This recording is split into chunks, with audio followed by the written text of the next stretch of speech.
మాకు అత్యంత సన్నిహితులైన love gospel వీక్షకులందరికీ సర్వశుభాలు తెలియజేస్తూ ఉన్నాం.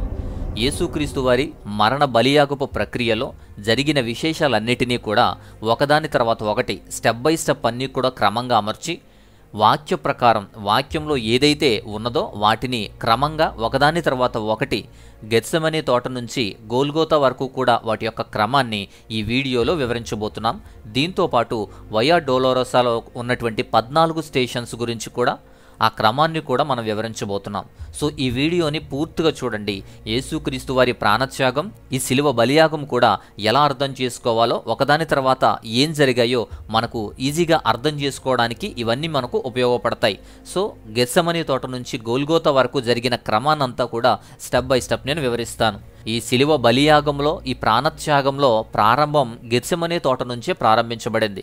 ఈ గెత్సెమనే ప్రాంతం ఎక్కడుందంటే ఒలివల పర్వతానికి దిగువన యెరూషలేం దేవాలయానికి తూర్పున ఉన్నటువంటి ప్రాంతంగా గెత్సెమనే ప్రాంతాన్ని చూస్తాం. ఇక యేసుక్రీస్తు వారు మరణించిన ప్రదేశం గోల్గోతా ప్రాంతం. సో గెత్సెమనే ప్రాంతం నుంచి గోల్గోతా వరకు మనం ఈ గమ్యాన్ని మనం చూద్దాం. బట్ ఒక విషయాన్ని మనం గుర్తుంచుకోవాలి.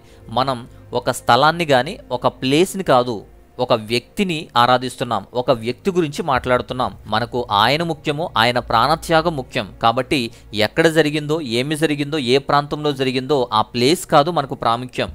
ఈ విషయం మనం అర్థం చేసుకోవాలి. శిలువ యాగంలో జరిగినటువంటి ప్రతి అంశాన్ని కూడా ఒక క్రమ పద్ధతిలో ఇవ్వడానికి ప్రయత్నం చేస్తున్నాను. ఇక నంబర్ 1, మొదటిది గెత్సెమనే తోటలో యేసుక్రీస్తు వారి ప్రార్థన.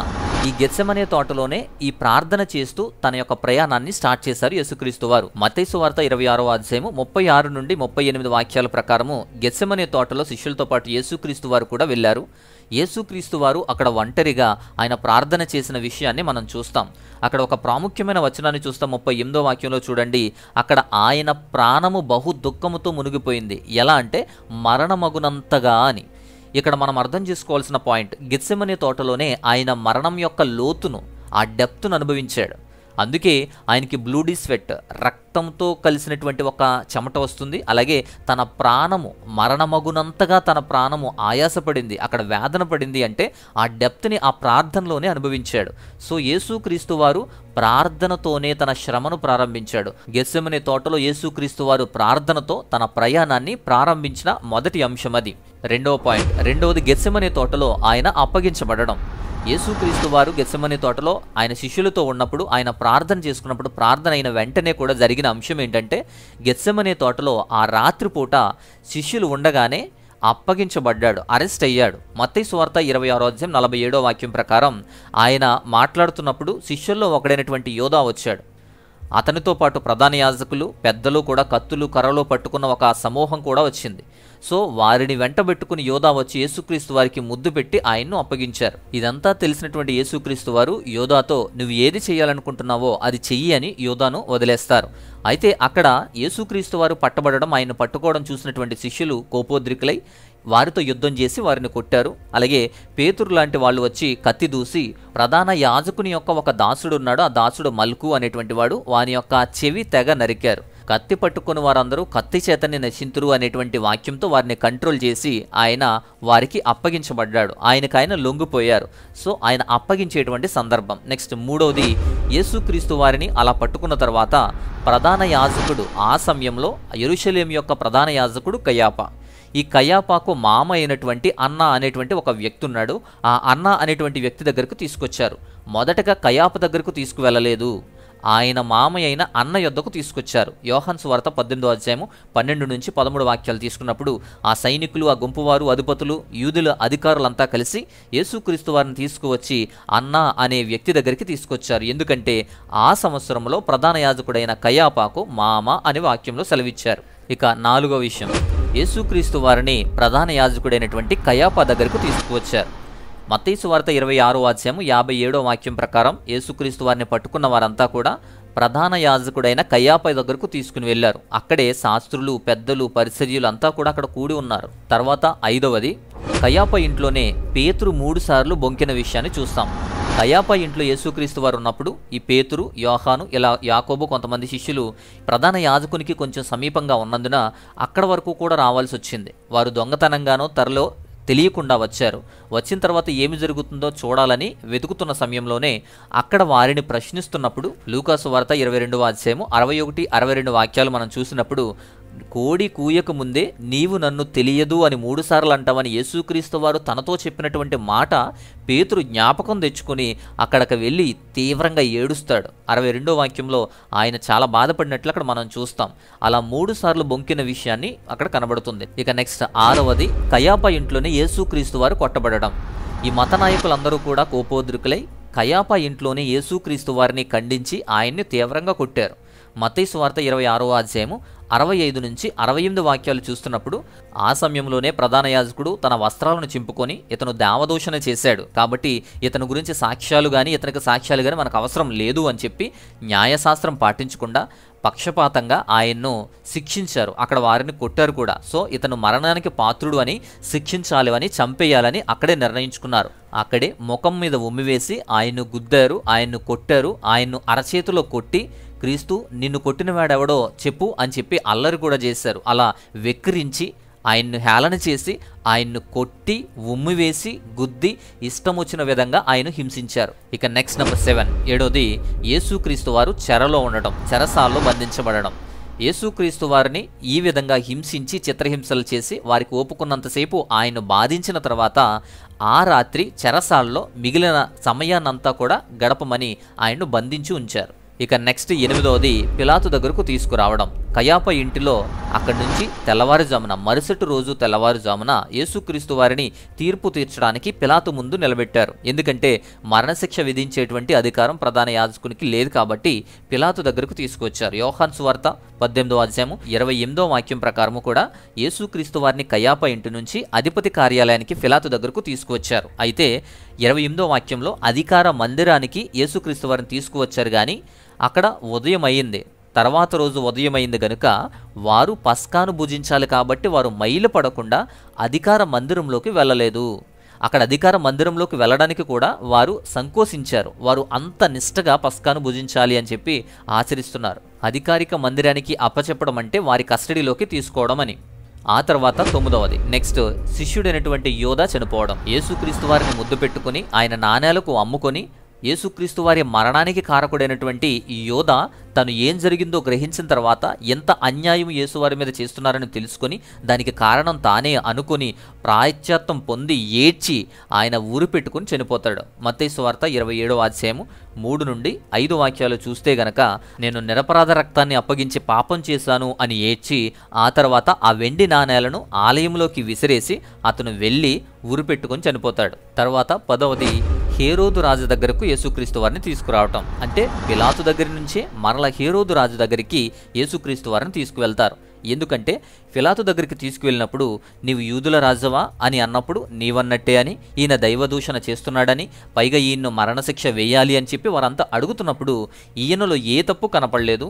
ఎందుకు బంధించారో, ఎందుకు శిక్ష వేయమంటున్నారో పిలాతుకు అర్థం కాలేదు. కానీ జనాలను రేపుతున్నాడని, దైవ సంభూతుడిగా చెప్పుకుంటున్నాడు అని చెప్పి శిక్షించమని కోరితే ఆయన న్యాయం ప్రకారము కూడా ఈ మనుష్యుడు గలిలయుడా అని అడిగి లూకాసు వార్త 23వ అధ్యాయం ప్రకారము ఈ విషయం అంతా జరుగుతుంది. అక్కడ 7వ వాక్యంలో హేరోదు అధికారం కింద ఉన్న ప్రదేశపు వాడు అని తెలుసుకున్న తర్వాత హేరోదు దగ్గరకు ఆయన్ను పంపిస్తారు. ఈ హేరోదు యెరూషలేములో ఉంటాడు. యూదయ రాజ్యాన్ని పరిపాలించేటువంటి గవర్నర్గా ఉంటాడు. ఈ మొత్తం రోమా సామ్రాజ్య అంతటికీ కూడా చక్రవర్తిగా పిలాతు ఉంటాడు. సో డైరెక్ట్గా వీళ్ళు పిలాతు దగ్గరికే తీసుకువెళ్తే, అసలు ముందు మీ గవర్నర్ దగ్గరికి తీసుకువెళ్ళండి, ఇంత శిక్ష వేయాల్సిన అవసరం ఇతనికి లేదు కాబట్టి ఆయన గలిలయ వాడని, యెరూషలేము వాడని హేరోదు దగ్గరకు తీసుకువెళ్ళమని పిలాతు పంపించేస్తాడు. నెక్స్ట్ 11వది, హేరోదు దగ్గర యేసుక్రీస్తు వారు హింసించబడ్డం, అవమానాలు పడ్డం. హేరోదు రాజు యేసుక్రీస్తు వారిని చూడగానే చాలా సంతోషించాడు. ఎందుకంటే ఆయన గురించి చాలా సంగతులు తప్పుగా విన్నాడు. చాలా కాలం నుంచి ఆయన గురించి ఎదురు చూస్తున్నాడు. లూకాసు వార్త 23వ అధ్యాయము 11వ వాక్యం ప్రకారము తన సైనికులతో కలిసి ఆయన్ను తృణీకరించి, అపహసించి, ఆయనకు ప్రశస్తమైన వస్త్రాలు తొడిగించి, ఆయన్ను గేలి చేసి అవమానించి ఆ తర్వాత మళ్ళీ పిలాతు వద్దకు మళ్ళీ పంపిస్తాడు. అప్పటి వరకు హేరోదు, పిలాతు ఇద్దరూ కూడా శత్రువులై ఉన్నారు. కానీ యేసుక్రీస్తు వారిని శిక్షించడానికి ఈ హేరోదు, పిలాతు ఒకటైపోయి యేసుక్రీస్తు వారిని శిక్షించే ప్రయత్నం చేస్తారు. లూకాసు వార్త 23వ అధ్యాయము 12వ వాక్యం చూడండి. హేరోదు, పిలాతు ఒకరికొకరు శత్రువులైనా కానీ ఆ దినము నుండి ఒకరికొకరు మిత్రులయ్యారు అని వ్రాయబడింది. తర్వాత 12వది, నెక్స్ట్ 12వది యేసుక్రీస్తు వారు మరలా పిలాతు దగ్గరకు రావడం, మళ్ళీ పిలాతు దగ్గర ప్రత్యక్షం అవడం. మత్తయి సువార్త 27వ అధ్యాయం 19 నుంచి 23 వాక్యాలు కూడా చూస్తే, ఆయన న్యాయపీఠం మీద కూర్చున్నప్పుడు పిలాతు, ఈ భార్య వచ్చి ఆ నీతిమంతుడితో ఏ సంబంధం పెట్టుకోదు, ఏ కీడు చెయ్యొద్దు, ఏ హాని చెయ్యొద్దు, నిన్న రాత్రి ఆ కారణంగానే నేను చాలా బాధపడ్డాను కలలో అని చెప్తుంది. అయితే ప్రధాన యాజకులు పెద్దలు కూడా ఒప్పుకోరు. అయితే ఆయన యుక్తిగా ఆలోచన చేసి ఆయనకు ప్రత్యేకమైన ఒక సందర్భాన్ని గుర్తు చేసుకుని యేసుక్రీస్తు వారిని విడుదల చేస్తాను అంటే, యేసుక్రీస్తును వారిని విడుదల చేయొద్దు, బరబ్బాను విడుదల చేయండి అంటారు. 21వ వచనం ప్రకారం ఈ ఇద్దరిలో ఎవరిని విడుదల చేయాలి అన్నప్పుడు బరబ్బానే కోరుకుంటారు. 22వ వాక్యం ప్రకారం అయితే నేను క్రీస్తుని ఏం చేయాలి అని అడుగుతున్నప్పుడు వారు సిలువ వేయండి అని అరుస్తారు. ఎందుకు, ఈయన ఏ పాపము చేయలేదు, ఈయనలో ఏ దోషము లేదు కదా అని అన్నప్పుడు సిలువ వేయండి, సిలువ వేయండి అని గట్టిగా కేకలు వేస్తారు. తర్వాత 13వది పిలాతు యేసుక్రీస్తు వారిని శిక్షించడం. ఈ యూదులందరూ కూడా చేసేటువంటి నినాదాలు, ఈ అల్లర్లను బట్టి వారిని శాంతింప చేయడానికి పిలాతు యేసుక్రీస్తు వారిని కొట్టించాడు. యోహాను సువార్త 19వ అధ్యాయంలో మొదటి 6 వాక్యాలు చూడండి. అప్పుడు కొరడాలతో యేసుక్రీస్తు వారిని కొట్టమని ఆజ్ఞాపిస్తాడు. సైనికులు ముళ్ళ కిరీటాన్ని అల్లి తలపై ఉంచి ఊదారంగు వస్త్రాన్ని ఆయనకు తొడిగి వారు కొరడాలతో కొడతారు. యూదుల రాజా నీకు వందనమని హేళనగా గేలి చేసి తన చేతులతో చల్లుమని కొడతారు. మళ్ళీ పిలాతు బయటకు వెళ్ళి, చూడండి నేను ఆయనను మీ దగ్గరికి తీసుకొస్తున్నాను, ఆయనలో ఏ దోషము కనిపించడం లేదు అని మరలా తీర్పు తీర్చడానికి వస్తే, యేసుక్రీస్తు వారు మొల్ల కిరీటాన్ని ఓదారంగు వస్త్రాన్ని ధరించి బయటకు వచ్చారు. మరలా ప్రధాన యాజకులు శాస్త్రులు వీరంతా మరలా కలిసి సిలువ వేయండి అనే అడుగుతారు. ఈ పిలాతు వారితో, మీరే ఆయన తీసుకువెళ్ళి సిలువ వేసుకోండి, ఈయనకు నాకు సంబంధం లేదు, ఈయనలో ఏ దోషము లేదు అని చెప్పి వదిలేస్తారు. తర్వాత 14వ అంశం, పిలాతు తనకు సంబంధం లేదని చేతులు కడుక్కోవడం. తనకు వర్తించకుండా, తనకు తన కుటుంబానికి కీడు జరగకుండా అందరి ముందు చేతులు కడుక్కుంటాడు. పిలాతు యేసుక్రీస్తు వారిని సిలువ వేయడం ద్వారా ఆ శిక్షను అమలుపరచమని వారికి అప్పచెప్పి మరణశిక్ష విధించాడు. మత్తయి సువార్త 27వ అధ్యాయము 24 నుండి 26 వాక్యాలు చూడండి. పిలాతు తనకు ఏమీ సంబంధం లేదని, అల్లరి మొదలవుతుంది, ఈ గోల ఎక్కువవుతుందని చూసి నీళ్లు తీసుకుని జనసమూహం ముందే తన చేతులు కడుక్కొని, ఈ మనిషి యొక్క రక్తం విషయంలో నేను నిర్దోషిని, మీరే చూసుకోండి అని చెప్పి వదిలేస్తారు. అతని రక్తం మా మీద, మా పిల్లల మీద ఉండనివ్వండి అని చెప్పి వారంతా జవాబిస్తారు. 15వ పాయింట్, బరబ్బా విడుదల చేయబడతాడు, యేసుక్రీస్తు వారు మరణశిక్షను విధించబడతాడు. వీళ్ళు బాగా పట్టుబట్టడంతో అధికారికంగానే పిలాతు యేసుక్రీస్తు వారి యొక్క మరణాన్ని విధించి వారికే అప్పచెప్పేస్తాడు. ఈ సిలువ శిక్ష అమలుపరిచిన పిలాతు దగ్గరే మొదటి స్టేషన్గా, వయో డోలోరోజా స్టేషన్కి సంబంధించిన మొదటి స్టేషన్గా గుర్తిస్తారు. తర్వాత 16వ పాయింట్, యేసుక్రీస్తు వారు తన సిలువను ఎత్తుకోవడం. యేసుక్రీస్తు వారికి ఒక బరువైనటువంటి ఒక సిలువను తీసుకొచ్చి దాన్ని మోసుకునేటట్టు ఆ యొక్క వీధుల్లో నడిపిస్తారు. ఓదారంగు వస్త్రాలు తొడిగారు, ముళ్ళ కిరీటం పెట్టారు, అవమానించారు, గేలి చేశారు. బలహీనమైన నీరసంగా ఉన్నటువంటి ఆ శరీరానికి బరువైనటువంటి ఒక సిలువను మోసేలా చేసి వీధుల్లో నడిపిస్తూ ఉన్నారు. తర్వాత 17వ పాయింట్, ఆయన మొదటిసారి పడిపోయారు. యేసుక్రీస్తు వారు బలహీనమైనటువంటి శరీరంతో మొదటిసారి ఆ బరువైన సిలువను మోస్తూ పడిపోతారు. సో పడిపోయినటువంటి ఈ మొదటి సందర్భాన్నే వయో డోలోరోసాలో స్టేషన్ నెంబర్ 3గా చూస్తారు. సో యేసుక్రీస్తు వారు నలిగిపోయి చిత్రహింసలు పొంది బలహీనత చెంది ఆ మోయలేనటువంటి సిలువ భారంతో మొదటిసారి పడిపోతారు. ఇక తర్వాత 18వ విషయం, 18వది యేసుక్రీస్తు వారు మరియతో మాట్లాడినటువంటి విషయాన్ని. ఈ విషయాన్నే వయో డోలోరోసాలో స్టేషన్ నెంబర్ 4గా చూస్తారు. యేసుక్రీస్తు వారు మరియతో అక్కడ వీధుల్లో వెళుతున్నప్పుడు మరియతో మాట్లాడిన సందర్భాన్ని మనం చూస్తాం. ఇక 19వ పాయింట్, కురేనీడినటువంటి సీమోను సిలువను మోయటం. యేసుక్రీస్తు వారు శారీరకంగా చాలా దెబ్బతిన్నారు, చాలా బలహీనపడిపోయారు. కాబట్టి ఆ సిలువను మోయలేరేమో అని గ్రహించినటువంటి వారు కురేనీడినటువంటి సీమోను అనేటువంటి వ్యక్తిని పిలిచి యేసుక్రీస్తు వారి సిలువను మోయించారు. అలా సీమోను సిలువను మోయాల్సి వచ్చింది. మత్తయి సువార్త 27వ అధ్యాయము 32 నుంచి 33 వాక్యాల ప్రకారం ఆ సీమోను సిలువ మోయడాన్ని మనం చూస్తాం. ఆ సీమోను సిలువ మోయడాన్నే ఇక్కడ స్టేషన్ నెంబర్ 5గా చూస్తారు వయో డోలోరోసాలో. ఇక 20వ పాయింట్, వెయిల్ ఆఫ్ వెరోనికా. యేసుక్రీస్తు వారికి ఒక స్త్రీ ఒక వస్త్రాన్ని తీసుకొస్తుంది. ఆ వస్త్రాన్ని తమ ముఖంపై కడగడానికి ప్రయత్నం చేస్తున్నప్పుడు, తుడవడానికి ప్రయత్నం చేస్తున్నప్పుడు యేసుక్రీస్తు వారు అనుమతిస్తే ఆ వస్త్రాన్ని యేసుక్రీస్తు వారి ముఖం మీద అద్దినట్టు మనం చూస్తాం. అలా అద్దిన దాన్నే వెయిల్ ఆఫ్ వెరోనికా అని పిలుస్తారు. దీన్నే వయో డోలోరోసాలో 6th స్టేషన్గా పరిగణిస్తారు. తర్వాత 21వ పాయింట్, యేసుక్రీస్తు వారు మరలా పడిపోవడాన్ని చూస్తాం. మరలా యేసుక్రీస్తు వారు ఆ బలహీనతతో, భరించలేనటువంటి మోయలేని ఆ భారంతో, బలహీనమైనటువంటి ఆ శరీరంతో మరలా ఆ సిలువతోనే, బరువని సిలువతోనే మరలా పడిపోవడాన్ని మనం చూస్తాం. దాన్ని 7th స్టేషన్గా వయో డోలోరోసాలో చూస్తాం. ఇక 22 22వ పాయింట్, ఆయన స్త్రీలతో మాట్లాడతారు. లూకాసు వార్త 23వ అధ్యాయము 27వ వాక్యం ప్రకారం గొప్ప జనసమూహం ఆయన చూస్తుంది, రొమ్ము కొట్టుకుంటూ చాలా దుఃఖిస్తున్నారు. అలాంటి చాలామంది స్త్రీలను ఆయన చూసి యేసుక్రీస్తు వారు వారి వైపు తిరిగి, యెరూషలేము కుమార్తెలారా, నా నిమిత్తం ఏడవకండి, మీ నిమిత్తం మీ పిల్లల నిమిత్తమే ఏడవండి అని వారితో పలికినటువంటి మాటలు చూస్తాం. ఈ అంశాన్నే వయా డొలోరసాలో 8th స్టేషన్గా చూస్తారు, 8వ స్టేషన్గా. ఇక 22వ విషయం, 22వది, యేసుక్రీస్తు వారు మోయలేనటువంటి భారంతో, బలహీనమైనటువంటి శరీరంతో ఆ బరువైన సిలువను మోస్తూ మరలా మూడోసారి పడిపోతారు. యేసుక్రీస్తు వారు పడిపోయిన మూడవ సందర్భం గోల్గోతాకి దగ్గరలోనే ఉంటుంది. అంటే యేసుక్రీస్తు వారిని సిలువేసేటువంటి స్థలానికి కొంచెం దగ్గరలోనే ఆయన పడిపోవడాన్ని చూస్తాం. ఈ సందర్భాన్ని వయా డొలోరసాలో 9th స్టేషన్గా చిత్రీకరిస్తారు, 9th స్టేషన్ అంటారు. ఇక 23వది, ఆయన వస్త్రాలను పంచుకోవడం. మార్కు సువార్త 15వ అధ్యాయము 24 ప్రకారం ఆయన రోబ్ని ధరించినటువంటి వస్త్రాన్ని చీట్లు వేసుకొని ఆ సైనికులు పంచుకునేటువంటి విషయాన్ని చూస్తాం. దీన్ని 10th స్టేషన్గా వయా డొలోరసాలో చూస్తాం. తరువాత 24వ పాయింట్, 24వ పాయింట్లో లూకాసు వార్త 23వ అధ్యాయము 33వ వాక్యం ప్రకారం కూడా వారు ఈ యొక్క గోల్గొతా అనేటువంటి ప్రదేశానికి యేసుక్రీస్తు వారిని తోడుకొస్తారు. కపాలం అనబడిన స్థలం అని వ్రాయబడింది. ఆ కపాలం అనబడినటువంటి స్థలానికి, గోల్గోతా ప్రాంతానికి యేసుక్రీస్తు వారు రావడం మనం చూస్తాం. ఇక 25వ అంశం, యేసుక్రీస్తు వారు సిలువనెక్కించి మేకులు దించి ఆయన వేలాడదీయడం. యేసుక్రీస్తు వారికి కుడి చేతిలోను ఎడమ చేతిలోను అలాగే 2 పాదాలను కలిపి మూడు మేకులు కొట్టడాన్ని మనం చూస్తాం.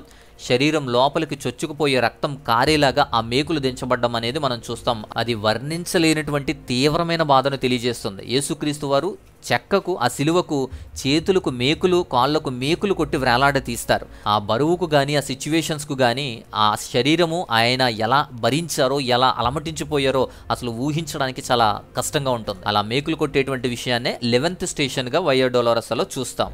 26వ అంశం, ఆ రోజు పస్కా రోజు. పస్కా దినాన్న శుక్రవారం ఉదయం 9 గంటలకు యేసుక్రీస్తు వారు సిలువ వేయబడ్డారు. మార్కు సువార్త 15వ అధ్యాయము 25వ వాక్యం ప్రకారం ఆయన్ను సిలువ వేసినప్పుడు పగలు 9 గంటలయ్యింది అని ఆ వాక్యంలో మనకు తెలుస్తుంది. ఇంచుమించు 9 గంటల ఈ సిలువ యాగం, 9 గంటల శ్రమ, దానిలో 6 గంటలు సిలువ మీద వేలాడబడ్డం, ఆ విధంగా ఇంచుమించు 3 గంటల సమయంలో ఆయన మరణించడం అనే సిలువ యొక్క సమయాన్ని మనం ఇక్కడ గమనిస్తాం. తర్వాత 27వ విషయం, సిలువపై శాసనాన్ని వేయడం, ఆయన్ను అవమానించడం. మత్తయి సువార్త 27వ అధ్యాయం 34 నుంచి 37 వాక్యాలు చూడండి. ఆయనకు దాహం వేసినప్పుడు ద్రాక్షారసాన్ని త్రాగడానికి చేదు చిరాకాన్ని అందిస్తారు. అలాగే ఆయన సిలువ వేసిన తర్వాత చీట్లు వేసి ఆయన వస్త్రాలను పంచుకుంటారు. ఇక ముఖ్యమైన విషయం, నజరేయుడైన యేసు యూదులకు రాజు అనేటువంటి శాసనాన్ని ఆ సిలువకు తగిలించి ఆయన్ను అవమానించేటువంటి ప్రయత్నం చేస్తారు. 28వ విషయం, దొంగలతో ఆయన్ను అవమానిస్తారు. ఎందుకంటే యేసుక్రీస్తు వారి మరణాన్ని, మరణ త్యాగాన్ని అవమానించడానికి ఇద్దరు దొంగల్ని ఆ రోజే ఆయనతో పాటే సిలువ వేసి ఆ దొంగలలాగానే వీరిని కూడా చిత్రీకరించాలనే ప్రయత్నంతో అవమానించడానికి ఇద్దరు దొంగలకి కూడా సేమ్ అలానే శిక్ష వేశారు. యేసుక్రీస్తు వారు ఆ దారిని వెళ్ళేటప్పుడు ప్రధాన యాజకులు, శాస్త్రులు, పెద్దలు కూడా ఎగతాళి చేసేవారు. మత్తయి సువార్త 27వ అధ్యాయం 38 నుంచి 43 వాక్యాలు చూడండి. ఇద్దరు దొంగలు ఆయనతో పాటు కుడివైపున ఒకడు, ఎడంవైపున ఒకడు సిలువేయబడ్డారు. అలాగే దేవాలయాన్ని పడగొట్టినవాడా, నిన్ను నువ్వు రక్షించుకో, నీవు దేవుని కుమారుడు అయితే సిలువ దిగిరా అని గేలి చేశారు. అలాగే ప్రధాన యాజకులు, శాస్త్రులు, పెద్దలు కలిసి ఆయన్ని ఎగతాళి చేశారు. తనను తాను రక్షించుకోలేడు, ఇజ్రాయేలు రాజు అని గేలి చేశారు. సిలువ నుండి దిగి రానివ్వండి, అప్పుడు మనమందరం నమ్ముదామని ఎగతాళి చేశారు. ఆఖరికి పక్కన సిలువ వేయబడిన ఒక దొంగ కూడా, నిన్ను నీవు రక్షించుకుని మమ్మల్ని కూడా రక్షించు, నీ దేవుని కుమారుడు అయితే, నువ్వు మెస్సయ్యావైతే అని ఎగతాళి చేయడాన్ని చూస్తాం. సో అడుగడుగున ప్రారంభం నుంచి ముగింపు వరకు కూడా అవమానాలు, గేలి, ఎగతాళి, విచిత్రమైనటువంటి టార్చర్, ఆయన్ని చాలా చిత్రహింసలు చేసి అలాగే అవమానాలు కూడా ఎక్కువగానే చేశారు. ఇక 29వ అంశం, దొంగ మార్పు చెందడం, రక్షకుణ్ణి స్వీకరించడం. యేసుక్రీస్తు వారితో పాటు సిలువ వేయబడిన ఇద్దరు దొంగల్లో ఒకడు తనను మార్చుకొని, తనను తాను అర్థం చేసుకొని సొంత రక్షకునిగా యేసుక్రీస్తు వారిని స్వీకరించాడు. లూకాసు వార్త 23వ అధ్యాయము 39 నుంచి 43 వాక్యాల ప్రకారం ఈ మారు మనసు పొందిన దొంగ గురించి రాయబడుతుంది. 42వ వాక్యం చూడండి. యేసు, నీవు నీ రాజ్యంలోకి వెళ్ళినప్పుడు నన్ను కూడా జ్ఞాపకం చేసుకో అంటారు. అప్పుడే యేసుక్రీస్తు వారు పలికిన మాట, నేడు నీవు నాతో కూడా పరదైసులో ఉంటావు అని. అలా దొంగ మార్పుకు సంబంధించిన విషయాన్ని మనం చూస్తాం. ఇక 30వ అంశం, యేసుక్రీస్తు వారు సిలువపై మరణించడం. దీన్నే వయా డొలోరసాలో 12th స్టేషన్గా 12వ స్టేషన్గా చూస్తాం. యేసుక్రీస్తు వారు సిలువపై మరణిస్తారు. లూకా సువార్త 23వ అధ్యాయము 46 నుండి 49 వాక్యాల ప్రకారం మనం చూస్తాం. ఆయన తన ఆత్మని ఆయన తండ్రికి అప్పచెప్పుకుంటారు. జనసమూహం అంతా కూడా రొమ్ము కొట్టుకుంటూ ప్రార్థనలు చేస్తారు, ఏడుస్తారు. స్త్రీలు కూడా దూరంగా నిలుచుంటారు. అందరి ముందే తండ్రి నీ చేతికి నా ఆత్మను అప్పగిస్తాను అని చెప్పి తన ప్రాణాన్ని విడిచిపెడతారు. 31వ అంశం ప్రకృతి వైపరీత్యాలు. యేసుక్రీస్తు వారు చనిపోయిన తర్వాత ప్రకృతిలో జరిగినటువంటి వైపరీత్యాలు కూడా జరుగుతాయి. మధ్యాహ్నం ఇంచుమించు 3 గంటల సమయం వరకు కూడా భూమి అంతటా కూడా చీకటి కమ్మింది. మత్తయి సువార్త 27వ అధ్యాయము 45 నుంచి 50 వాక్యాలు చూస్తే అక్కడ 9వ గంట అంటే ఇంచుమించు దాదాపు 3 గంటల వరకు దేశమంతా కూడా 12 నుండి 3 గంటల వరకు కూడా దేశమంతా చీకటి కమ్మింది. మత్తయి సువార్త 27వ అధ్యాయం 51 నుంచి 53 వాక్యాల ప్రకారం దేవాలయపు తెర కూడా పైనుంచి 2గా చినిగిపోతుంది. భూమి కనిపించి బండలు బద్దలయ్యాయి, సమాధులు కూడా తెరవబడ్డాయి. నిద్రపోయిన అనేక మంది పరిశుద్ధుల శరీరాలు లేచాయి. ఆయన పునరుద్ధానమైన తర్వాత వారు సమాధుల్లో నుంచి బయటకు వచ్చి పరిశుద్ధ నగరంలోకి కూడా వెళ్ళి అనేకులకు కనిపించిన విషయాన్ని చూస్తాం. ఇలా ప్రకృతి వైపరీత్యాలు జరిగిన సందర్భాలు అద్భుతంగా అమోఘంగా యేసుక్రీస్తు వారు దైవకుమారుడు దైవ సంభూతుడని తెలియపరిచాయి. తర్వాత 32వ అంశం యేసుక్రీస్తు వారి దేహాన్ని సిలువ మీద నుంచి దించి వారితో పాటు తీసుకుని వెళ్తారు. యోహాను సువార్త 19వ అధ్యాయం 38 నుంచి 42 వాక్యాల ప్రకారం రాయబడింది. అరిమతయి అనేటువంటి ఒక యోసేపు యేసుక్రీస్తు వారి దేహాన్ని ఇమ్మని పిలాతును రిక్వెస్ట్ చేసుకుంటాడు. ఆ తర్వాత పిలాతి అనుమతి పొంది యేసుక్రీస్తు వారు యేసుక్రీస్తు వారి యొక్క దేహాన్ని తీసుకుని వెళ్తారు. ఈ సందర్భాన్నే వయా డోలోరసాలో 13వ స్టేషన్గా పిలుస్తారు. యోహాను సువార్త 19:40 ప్రకారం 13వ స్టేషన్గా అది పిలుస్తారు. 40వ వాక్యం చూడండి. వారు యేసుక్రీస్తు యొక్క దేహాన్ని తీసుకువచ్చి యూదుల సమాధి ఆచారాలు ఆ క్రమం చొప్పున సుగంధ ద్రవ్యాలతో నారబట్టలతో చుట్టారు. ఆయన సిలువ వేయబడిన స్థలంలో ఒక తోటని, ఆ తోటలో ఇక ఎవరిని ఉంచకుండా ఒక కొత్త సమాధి ఉంది. ఆ సమాధి యూదుల కోసం సిద్ధపాటు చేసినటువంటి దినం గనుక, సమాధి సమీపంగా ఉన్నది గనుక యేసుక్రీస్తు వారిని ఆ సమాధి దగ్గరికి తీసుకువెళ్ళడానికి సిద్ధపడ్డారు. ఇక 33వ అంశం యేసుక్రీస్తు వారిని సమాధి చేయడం. యూదుల ఆచారాలు, యూదుల క్రమం చొప్పున యేసుక్రీస్తు వారిని నారబట్టతో చుట్టి సుగంధ ద్రవ్యాలు చేసి వారు సమాధి దగ్గరికి తీసుకువస్తారు. మత్తయి సువార్త 27వ అధ్యాయం 65 నుంచి 66 వాక్యాలు చూస్తే యేసుక్రీస్తు వారిని వారు సమాధి చేస్తారు. అంతేకాకుండా ఈ రోమా సామ్రాజ్యంలో ఉన్న ఈ పిలాతు సైనికులు కూడా వచ్చి అక్కడ కాపలా ఉంటారు. వీలైనంత వరకు కూడా భద్రపరచండి అని చెప్పి పిలాతు ఆజ్ఞ చొప్పున వారు వెళ్ళి ఆ రాతికి, దొర్లించిన రాతికి కూడా ముద్ర వేసి, రోమా ముద్ర వేసి దానికి కాపలా ఉంటారు. సమాధిని కూడా భద్రపరుస్తారు. ఈ సమాధి కార్యక్రమాన్నే ఈ వయా డోలోరసాలో 14వ స్టేషన్గా, ఆఖరి స్టేషన్ 14th స్టేషన్గా చూస్తారు.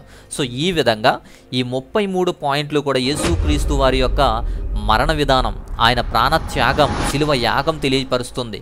ఈ 33 పాయింట్లు కూడా యేసుక్రీస్తు వారి 33.5 సంవత్సరాల జీవితాన్ని రిప్రజెంట్ చేసేటువంటి 33 పాయింట్లతో ఆయన శిలువ బలియాగం జరిగింది. 33 సంవత్సరాల యేసుక్రీస్తు వారు 33 పాయింట్ల ద్వారా ఆ మరణ బలియాగాన్ని స్వీకరించారు. ఆ తర్వాత 3వ రోజు సమాధిలో నుంచి, మృతులలో నుంచి లేచి పాపంపై విజయం, మరణంపై విజయం కూడా ఆయన గెలిచి చూపించారు. 1 కొరింథీ పత్రిక 15వ అధ్యాయం 3 నుంచి 8 వాక్యాలు చూడండి. ఆ లేఖనాల ప్రకారం పాపముల నిమిత్తము చనిపోయెను, సమాధి చేయబడెను, లేఖనాల ప్రకారమే 3వ దినాన లేచెను. ఆయన కేఫాకు కనబడ్డారు, 12 మందికి కనబడ్డారు, ఇంకా అనేక మందికి కనబడ్డారు, 500 మందికి కనబడ్డారు, ఇక అనేక మందికి కనబడ్డారు. అలా యేసుక్రీస్తు వారు మరణాన్ని గెలిచి లేచిన విషయాన్ని కూడా మనం చూస్తాం. అలా 33.5 సంవత్సరాలలో ఆయన చేసిన పరిచర్య అంత గొప్పదైతే ఈ 33 పాయింట్లు ఆయన మరణ బలియాగాన్ని వరుస క్రమంలో తెలియచేసింది. యేసుక్రీస్తు వారు కనీసం 3 సార్లు కొట్టబడ్డారు, కనీసం 3 సార్లు కింద పడిపోయారు. ఆయన శరీరం చాలా దెబ్బతిన్నది, చాలా బలహీనమైపోయింది. ఆయన రక్తపు బొట్టు ఏమీ లేకుండా శరీరం మొత్తం కార్చేశారు. ఆయన సిలువను కూడా మోయలేకపోయిన పరిస్థితిని చూస్తాం. మన కోసం ఆయన శారీరకంగాను ఆత్మీయంగా కూడా బాధపడ్డారు. శారీరక బాధల కంటే ఆత్మీయమైన బాధలు ఎక్కువ పడ్డారు. అందుకే గెత్సెమనే తోటలో ప్రార్థన చూస్తే మనకు అర్థమవుతుంది. ఆయన రక్షకునిగా నమ్మిన ప్రతి వ్యక్తికి కూడా ఆయన నిత్య నరకంలో శిక్ష అనుభవించకుండా నిత్య జీవంలోనికి తీసుకువెళ్లే ప్రయత్నం కోసమే ఆయన మరణ బలియాగాన్ని మనం గుర్తు చేసుకోవాలి. పస్కా బలి గొర్రెపిల్లను బలి ఇవ్వవలసిన ఖచ్చితమైన సమయానికే యేసుక్రీస్తు వారు కూడా సిలువపై మరణించారు. ఇది యాదృచ్ఛికం కాదు. యేసుక్రీస్తు వారు ఒకేసారి పస్కా గొర్రెపిల్ల అని చూపించడానికే దేవుడు దీన్ని సర్వభౌమికంగా ఏర్పాటు చేసినటువంటి అద్భుతమైనటువంటి విషయం. మనల్ని యేసుక్రీస్తు వారి వైపు తిరిగి తీసుకురావడానికి, ఆయనతో పాటు మనల్ని లేపడానికి, శాశ్వతమైన సంబంధాన్ని కలిగి ఉండడానికి, యేసుక్రీస్తు వారు మన కోసం ఏమి అనుభవించాడో వ్యక్తపరచడానికే ఈ మాటలు, ఈ 33 పాయింట్లు కూడా మీకు అర్థమవుతాయి. ఈ వాక్యాన్ని మనం గ్రహించాలి, ఈ విషయాన్ని మనం తెలుసుకోవాలి. ఆయన చేసిన గొప్ప త్యాగం కారణంగానే మన పాపాలు క్షమించబడ్డాయి, నిత్యజీవ బహుమతిని మనం పొందుకున్నాము. మనం ధర్మశాస్త్ర కాడి కింద లేకుండా నూతనమైన మార్గంలోకి, నూతనమైన జీవితంలోకి, నూతనమైన నిబంధనలోకి మార్చబడ్డాము. యేసుక్రీస్తు వారితో కూడా లేపబడతాము, ఆయనతో పాటు కూడా ఎత్తబడతాము, ఆయనతో పాటు కూడా నివసిస్తాము. అదే ఈ యొక్క మరణ బలియాగానికి అవసరమైంది. అదే మరణ బలియాగం మనకు చెప్పేది. అదే యేసుక్రీస్తు వారి ప్రాణత్యాగాన్ని మనకు చూపించేది. ఇది ఆయన యొక్క ప్రాణత్యాగము, ఆయన మరణ బలియాగము. ఈ విషయాలన్నీ చక్కగా మీకు క్లియర్గా అర్థమయ్యాయని నేను అనుకుంటున్నాను. ఇంకేదైనా సందేహాలున్నా, సమస్యలు, ప్రార్థన అవసరతలు ఉన్నా వాట్సాప్ మాత్రమే చేయండి. మా వ్యయ ప్రయాసలకు, మా యొక్క పరిచర్యకు సహాయం చేయడానికి, మీ కానుకలు, సహాయాలు అందించడానికి స్క్రీన్ మీద డీటెయిల్స్ ఉన్నాయి. స్క్రీన్ మీద డీటెయిల్స్తో మీరు పంపించవచ్చు. సో ఇది ఈ వీడియోలోని అంశం. ప్రతి పాయింట్ కూడా క్రమంగా క్లియర్గా మీకు అర్థమైంది అనుకుంటున్నాను. నచ్చితే ఖచ్చితంగా లైక్ చేయండి. మంచి అంశాన్ని, దేవుని యొక్క వాస్తవికతను, దేవుని యొక్క ప్రాణత్యాగాన్ని, మంచి అంశాలను నచ్చితే గనక ఇతరులకు కూడా షేర్ చేయండి. ముందుగా లైక్ చేయండి. యేసుక్రీస్తు యొక్క ప్రాణత్యాగం మనందరికీ రక్షణ తెచ్చిపెట్టింది. అలాంటి అద్భుతమైన అంశం, అలాంటి అద్భుతమైన విషయాలు ఎన్నో మనం మాట్లాడుకోవాలి, వాటి గురించి ఎన్నో ప్రకటించాలి. అలాంటి అద్భుతమైన విషయాన్ని పంచుకుంటున్నందుకు, ఆయన ప్రాణత్యాగాన్ని ధ్యానం చేసుకుంటున్నందుకు మనం ధన్యులము. సో మరొక అద్భుతమైనటువంటి మంచి అంశంతో మరొక వీడియో ద్వారా నేను మరలా రావడానికి ప్రయత్నం చేస్తాను. అంతవరకు ఆ దేవాతి దేవుని యొక్క మహా ఉన్నతమైన కృప, కాపుదల మనందరికీ కూడా తోడయుండి బలపరచునుగాక. ఆమెన్.